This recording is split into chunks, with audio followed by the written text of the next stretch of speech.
semoga semuanya sehat selalu. Dan minggu kemarin sudah UTS ya. Minggu ini materinya adalah pemahaman pengendalian internal. Jadi kalau dalam bab sebelum UTS itu sudah perencanaan audit, perikatan audit, etika dan lain sebagainya gitu ya. Kalau yang ini kita mulai melakukan untuk audit ya, pemahaman pengendalian internal. Jadi sebelum auditor atau akuntan publik itu melakukan proses audit, maka langkah yang harus dilakukan adalah dia harus paham dulu tentang pengendalian internal. Kayak pengendalian internal ini sangat erat kaitannya dengan mata kuliah sistem informasi akuntansi. Nah, semoga Mas dan Mbak semua sudah diajari cara membuat flowchart ya, karena flowchart itu merupakan bagian dari pengendalian internal. Jadi pengendalian internal ini adalah pendahuluan sebelum melakukan audit akun-akun ya, akun-akun seperti akun kas, kemudian akun piutang, akun pendapatan, akun beban. Maka yang harus dipahami pertama kali oleh auditor itu adalah pengendalian internalnya perusahaan.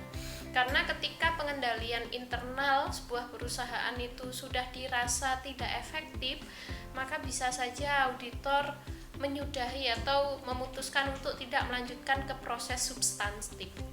Substantif itu adalah uji akun-akun itu tadi. Uji akun-akun dalam laporan keuangan itu yang dinamakan dengan uji substantif. Tetapi kalau dalam pengendalian internal ini namanya uji compliance, itu uji kepatuhan gitu ya. Baik, ini di dalam bukunya Sukrisno Agus ada di halaman 100 tentang pengendalian internal. Sebelumnya kita bicara dulu sebenarnya apa sih pengendalian internal. Saya rasa kalau kalian belajar SIA, Sistem Informasi Akuntansi, itu sudah nggak asing bagi kalian mendengar kata-kata pengendalian internal. Menurut IAPI ya, di sini pengendalian internal saya singkat PI ya, pengendalian internal PI, bukan Puspa Indah, bukan BIS Puspa Indah, tetapi pengendalian internal adalah proses yang dijalankan oleh Dewan Komisaris, manajemen, dan personel lain yang didesain untuk memberikan keyakinan memadai tentang pencapaian ya. Jadi tujuan dari pengendalian internal itu ada 3 sebenarnya. Yang pertama adalah menguji keandalan pelaporan keuangan. Tolong dibedakan ya, laporan keuangan dengan pelaporan keuangan. Kalau laporan keuangan itu output hasilnya, tetapi kalau pelaporan keuangan ada proses penyusunan laporan keuangan, itu dinamakan dengan pelaporan keuangan. Jadi pelaporan keuangan mulai dari bukti transaksi hingga ke laporan keuangan itu yang dinamakan dengan pelaporan keuangan. Jadi tujuan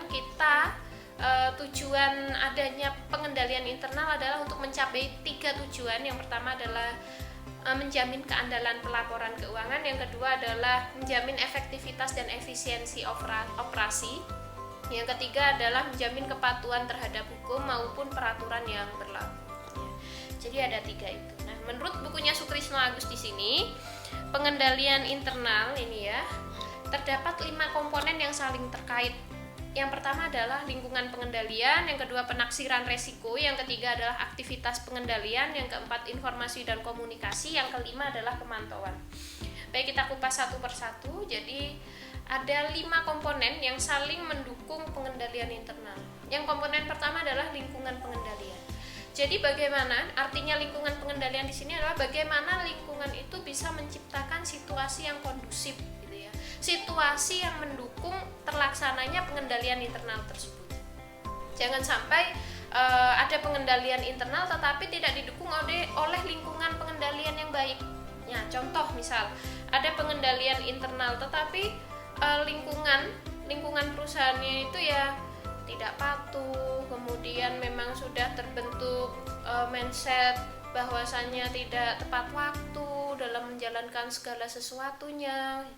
Jadi lingkungan pengendalian ini sangat menentukan ya, karena lingkungan pengendalian ini yang akan mendukung terlaksananya pengendalian internal. Kalau dalam bukunya Sukrisno Agus itu contohnya adalah adanya kebijakan dan praktik sumber daya manusia, kemudian tertanamnya nilai-nilai etika dan nilai integritas, itu salah satu dari contoh lingkungan pengendalian. Jadi intinya lingkungan pengendalian itu adalah bagaimana menciptakan lingkungan yang kondusif, yang mendukung terlaksananya pengendalian internal dalam sebuah entitas atau sebuah perusahaan.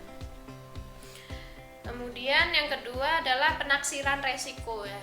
Resiko. Jadi dalam melakukan proses audit itu pasti ada resiko ya.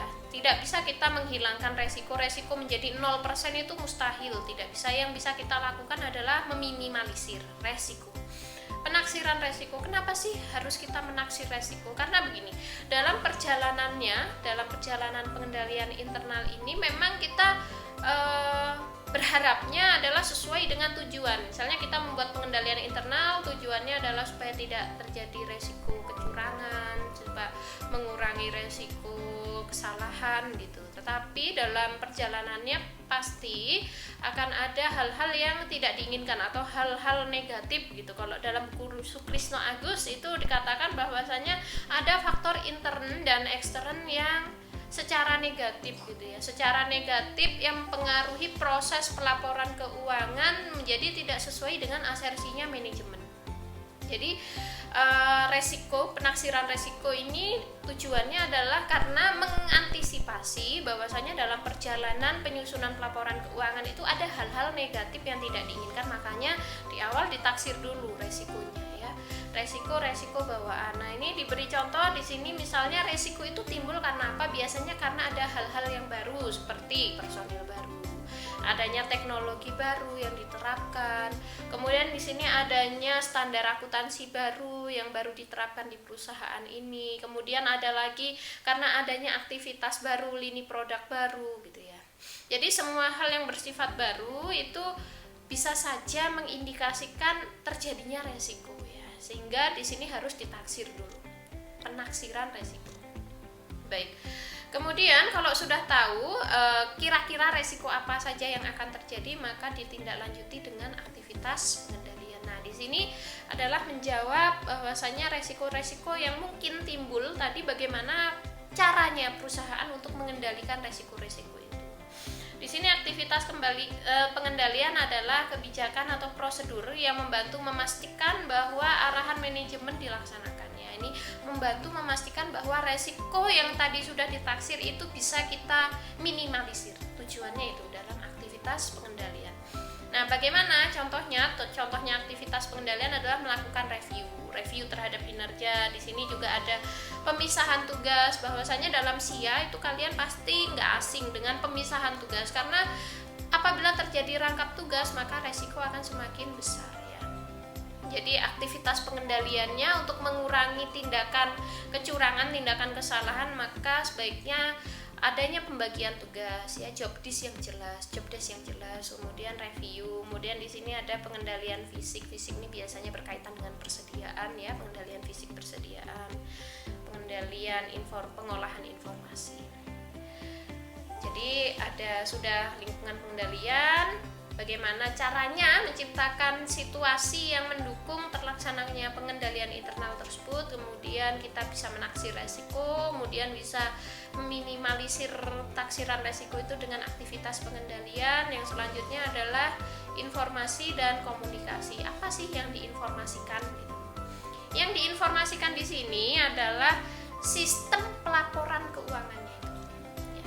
Jadi yang diinformasikan di sini adalah bagaimana proses pembuatan laporan keuangan atau sistem pelaporan keuangan.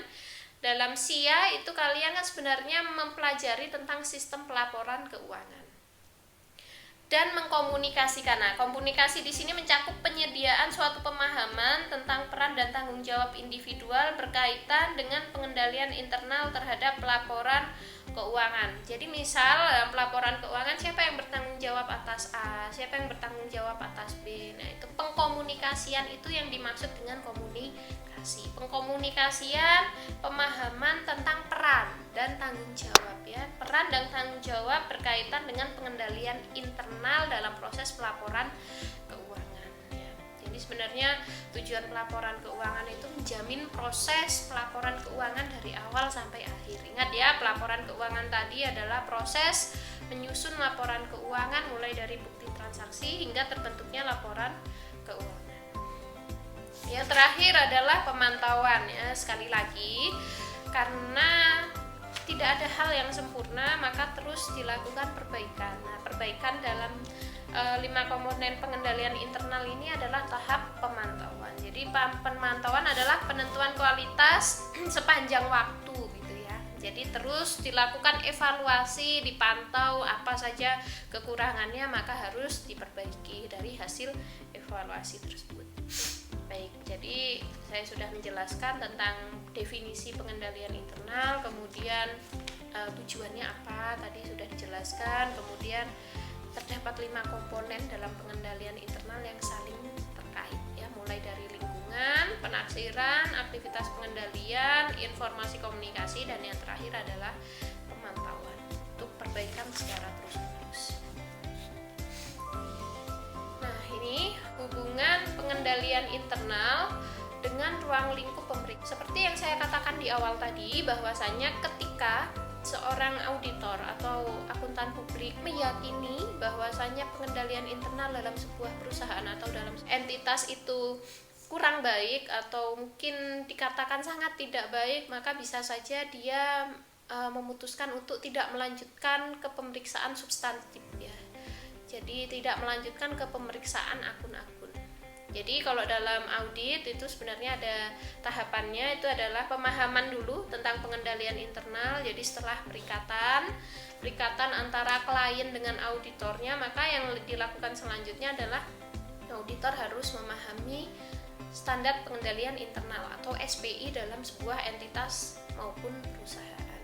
Nah, kalau di situ dia dalam pengendalian internalnya kok ternyata ini sepertinya sangat buruk ya, sehingga sangat tidak efektif, sehingga kemungkinan terjadinya kecurangan itu sangat besar. Baik, berarti saya memutuskan berdasarkan pengalaman-pengalaman sebelumnya, maka saya memutuskan untuk tidak melanjutkan ke audit substantif. Audit substantif itu audit atas akun-akun laporan keuangan ya, seperti kas, seperti pendapatan, seperti biaya-biaya. Coba dilihat hubungan pengendalian internal dengan ruang lingkup pemeriksaan. Apabila auditor memiliki keyakinan bahwa pengendalian internalnya lemah gitu ya, maka kemungkinan terjadinya kesalahan atau kecurangan itu besar. Pasti ya. Jadi kalau misal pengendalian internalnya buruk, maka auditor punya keyakinan bahwa ini nanti pasti terdapat kecurangan yang besar atau kesalahan yang besar gitu ya. Sehingga semakin besar resiko kecurangan, maka semakin besar juga resiko yang harus ditanggung bagi akuntan publik ataupun auditor ya. Semakin dia tahu ada celah, ini kayaknya kecurangannya semakin besar gitu ya, resiko kecurangan besar, maka resiko yang harus saya tanggung juga akan semakin besar sebagai auditor. Nah, maka caranya otomatis bukan tidak ada yang otomatis sebenarnya. Maka ketika auditor meyakini bahwa resiko yang dia harus tanggung besar, maka caranya untuk meminimalisir adalah memperluas skup pemeriksaan substantif. Nah, ini diperluas skupnya ya, supaya tidak salah nantinya dalam memberikan opini audit. Tetapi sebaliknya, apabila auditor meyakini bahwasanya pengendalian internal dalam sebuah perusahaan efektif, bagus gitu ya, maka dia punya keyakinan bahwa resiko terjadinya kecurangan, terjadinya kesalahan itu kecil. Ketika dia meyakini bahwa resiko kecurangan terjadinya kesalahan itu kecil, maka kecil juga resiko yang akan ditanggung oleh auditor. Nah, semakin kecil resiko, maka auditor bisa memutuskan untuk mempersempit ya, kebalikannya, yaitu mempersempit lingkup audit substantif. Jadi sebaliknya, kalau PI lemah maka akan memperluas lingkup audit substantif atau audit akun ya. Jadi jangan bingung, audit substantif itu adalah audit atas akun-akun laporan keuangan, itu yang dinamakan audit substantif. Tapi kalau dia meyakini pengendalian internalnya bagus, efektif, maka akan mempersempit lingkup audit substantif.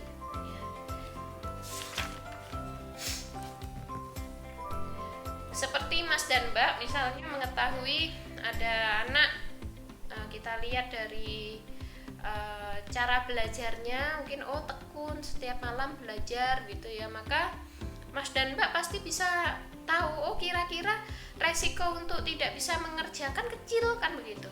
Nah, kalau resiko untuk tidak bisa mengerjakan kecil kan kemungkinan dia dosen itu akan menguji hal-hal yang dapat mempersempit lingkup audit. Misalnya tadi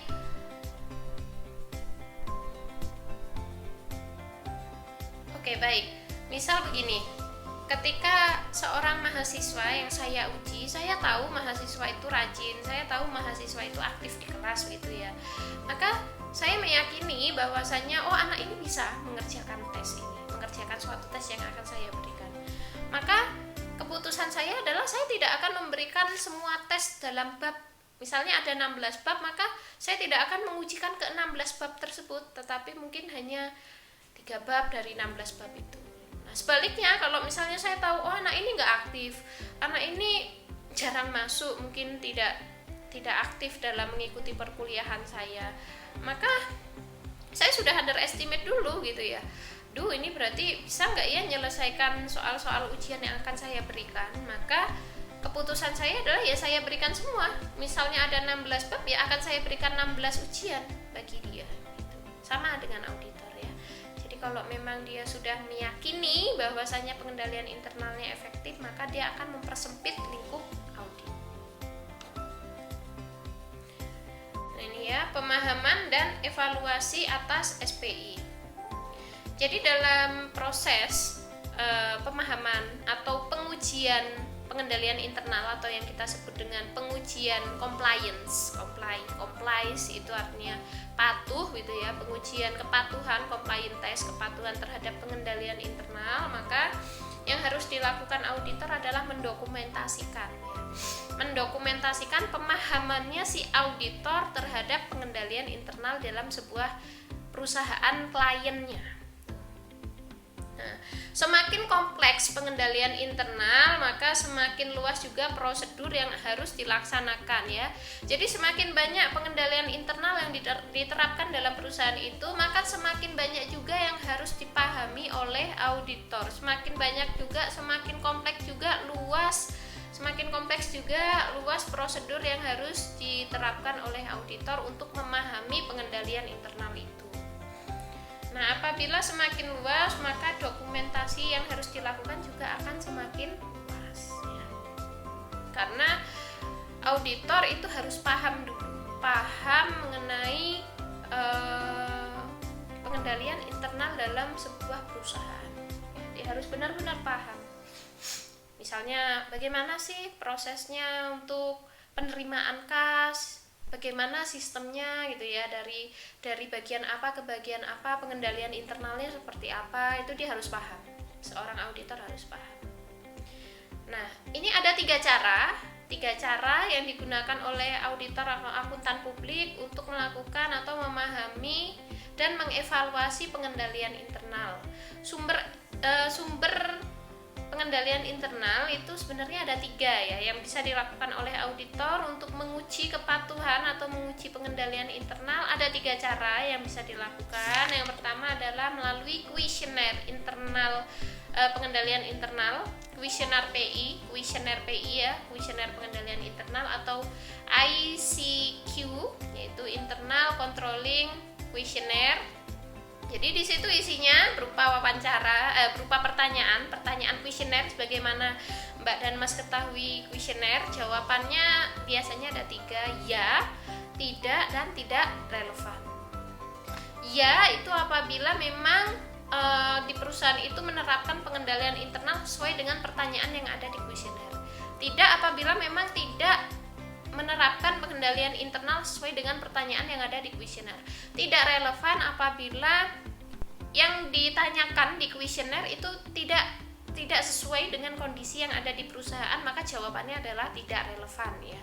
Saya ulangi, tidak relevan itu apabila pertanyaan yang di kuesioner itu tidak sesuai dengan praktek atau tidak sesuai dengan kenyataan yang ada di perusahaan, maka jawabannya adalah tidak relevan.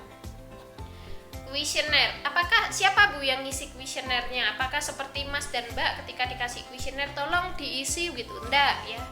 Jadi kuesioner di sini yang mengisi bukan klien atau bukan pihak perusahaan, tetapi caranya adalah auditornya bawa kuesionernya kemudian ditanya gitu ya, bagi misalnya nih ada beberapa pertanyaan kuesioner, contohnya adalah apakah terdapat job description gitu ya, apakah pembagian tugasnya jelas gitu. Nah, kita bertanya, saya selaku auditor itu bertanya dan nanti jawabannya iya atau tidak gitu ya dari si klien atau dari perusahaannya. Misal saya bertanya ke manajer keuangannya, di sini ada pembagian tugas apa enggak gitu. Nah, kalau misalnya dia jawab iya, ya berarti saya centang yang iya, tapi kalau tidak ya berarti saya centang yang tidak. Tetapi di sini berarti ada kelemahan, Bu. Bisa dong si perusahaan itu berpura-pura itu ya. Berpura-pura. Misal tadi saya bertanya, apa ada pembagian tugas gitu. Dan si klien atau orang yang saya tanya atau respondennya menjawab iya, padahal enggak, padahal di perusahaan itu tidak ada pembagian tugas tapi ngakunya ada gitu ya kan. Berarti bisa jadi seperti itu, Bu. Bisa jadi memang karena manusia bisa saja berbohong begitu ya, tapi ada cara lain yang digunakan oleh auditor. Jadi pertanyaan itu tadi akan dilakukan cross check. Caranya adalah auditor harus melakukan compliance test. Jadi dari jawaban yang sudah terekam dalam jawaban kuesioner itu akan ditindaklanjuti ke compliance test atau tahap-tahap dalam uji pengendalian internal ya. Jadi kalaupun bohong ya nggak masalah bohong begitu ya. Tapi tidak percaya begitu saja, dibuktikan dengan compliance test atau uji kepatuhan. Nah ini ya, dalam bukunya Sukrisno Agus di halaman 105 yang perlu diperhatikan dalam menggunakan kuesioner ini adalah yang pertama, auditor harus bertanya langsung dan mengisi jawaban langsung. Jadi yang bertanya dan mengisi itu bukan klien, bukan perusahaan, tetapi auditornya langsung. Kemudian yang kedua adalah melakukan repeat engagement gitu ya. Jadi berdasarkan jawaban yang sudah terkumpul tadi atas pertanyaan kuesioner, maka auditor nanti dalam pertemuan berikutnya itu harus sudah nge-range ya, harus sudah menyimpulkan, oh ini hasilnya yang kemarin itu apa sih dalam jawaban kuesionernya, maka akan dibawa ke pertemuan berikutnya untuk ditindaklanjuti. Dan yang ketiga adalah di sini ya ada kecenderungan bahwa klien akan memberikan jawaban seakan-akan pengendalian internal sangat baik. Nah ini sudah diantisipasi, caranya dengan cara menindaklanjuti jawaban dari klien atau dari perusahaan yang sebagai responden auditor tadi dengan cara melakukan uji kepatuhan atau compliance test. Itu salah satu cara yang bisa digunakan oleh akuntan publik atau auditor untuk mencari sumber pengendalian internal ya, mencari sumber informasi tentang pengendalian internal. Cara yang kedua adalah dengan menggunakan flowchart. Nah ini makanya Bu Firda bilang tadi di awal bahwasanya sangat erat kaitannya dengan SIA, Sistem Informasi Akuntansi, karena dalam SIA itu kan flowchart itu sebenarnya adalah bagian alur ya, proses dokumen berpindah. Intinya dalam flowchart itu adalah berpindahnya dokumen dari tahap satu ke tahap yang lain, dari orang yang satu ke orang yang lain, dari bagian satu ke bagian lain, itu seperti apa itu terlihat dalam flowchartnya ya, bagian alur dokumennya itu. Nah sebenarnya auditor itu sudah bisa, bagi auditor yang sudah berpengalaman itu nggak usah nggak perlu tanya gitu ya, nggak perlu tanya ke klien, tuh sudah bisa tahu ini pengendaliannya internal baik atau efektif atau kurang efektif itu dari baca flowchartnya itu dia sudah bisa tahu gitu ya. Oh ini dari arah dokumen ini ke dokumen ini, kemudian cara arsipnya seperti apa, siapa yang bertanggung jawab. Nah itu sudah bisa terlihat dari flowchart itu ya. Flowchart yang kalian pelajari di SIA itu sebenarnya kaitannya erat dengan pengendalian internalnya perusahaan. Jadi tanpa bertanya sudah bisa gitu auditor, waduh ini pengendaliannya kok begini, oh ini pengendaliannya oke gitu, sudah bisa baca dari flowchartnya. Yang ketiga adalah narasi gitu ya. Jadi di sini narasi dalam bukunya Sukrisno Agus menceritakan. Jadi di sini narasi adalah auditor menceritakan dalam bentuk memo tentang sistem dan prosedur akuntansi yang berlaku di perusahaan. Jadi tapi ini biasanya narasi ini untuk yang badan usahanya masih tergolong kecil. Tapi kalau untuk perusahaan besar ini kesulitan ini seperti ini ya, narasi yang seperti Baik, nah ternyata ada juga keterbatasan pengendalian internal. Sebaik apapun ya, sebaik apapun desain yang sudah dirancang ya, memang tidak ada yang sempurna. Termasuk saya, Mas, Mbak semua tuh nggak ada yang sempurna gitu. Tidak boleh menuntut kesempurnaan karena memang yang maha sempurna hanya Allah Subhanahu wa taala. Sebaik apapun desain PI dan operasinya, pasti tidak terlepas dari keterbatasan yang melekat dalam pengendalian internal itu. Nah, keterbatasannya meliputi apa? Yang pertama adalah pertimbangan manusia dalam pengambilan keputusan dapat saja salah ya. Jadi pengendalian internal ini kan yang menyusun juga manusia. Nah, tentunya dalam penyusunan ini tidak luput dari adanya kesalahan dalam pertimbangan. Yang kedua adalah tidak efektifnya pengendalian internal karena terdapat kolusi di antara dua orang atau lebih. Nah, yang namanya kolusi ini memang hal yang mungkin selalu ada ya dimanapun kita berada. Yang seperti ini yang bisa merusak atau bisa membuat ketidakefektifan dalam pengendalian internal. Nah, yang keterbatasan terakhir adalah biaya pengendalian internal itu tidak boleh melebihi dari manfaat adanya pengendalian internal. Dan dalam proses penyusunan pengendalian internal itu kan memerlukan biaya. Nah, yang harus dipertimbangkan adalah jangan sampai biaya yang dikeluarkan itu melebihi dari manfaat pengendalian internal yang akan dirasakan dalam entitas itu. Nah, itu juga yang menjadi keterbatasan ya.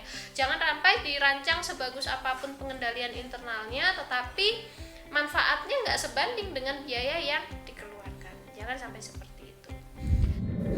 Baik, saya rasa cukup ya. Jadi mulai dari awal pengertian, kemudian tujuan pengendalian internal, kemudian ada 5 komponen yang saling terkait dalam pengendalian internal, kemudian ada sumber informasi pengendalian internal, kemudian caranya auditor untuk meyakini bahwa pengendalian internal sebuah entitas atau perusahaan efektif atau tidak efektif, dan yang terakhir adalah keterbatasan dari pengendalian internal. Baik, jika ada pertanyaan silahkan bertanya di kolom komen yang sudah disediakan. Jangan lupa subscribe juga channel Dodo Edutainment Official. Baik, terima kasih. Sekian penjelasan yang dapat Bu Firda sampaikan. Semoga sukses selalu. Terima kasih. Wassalamualaikum warahmatullahi wabarakatuh. Please subscribe, like, and share.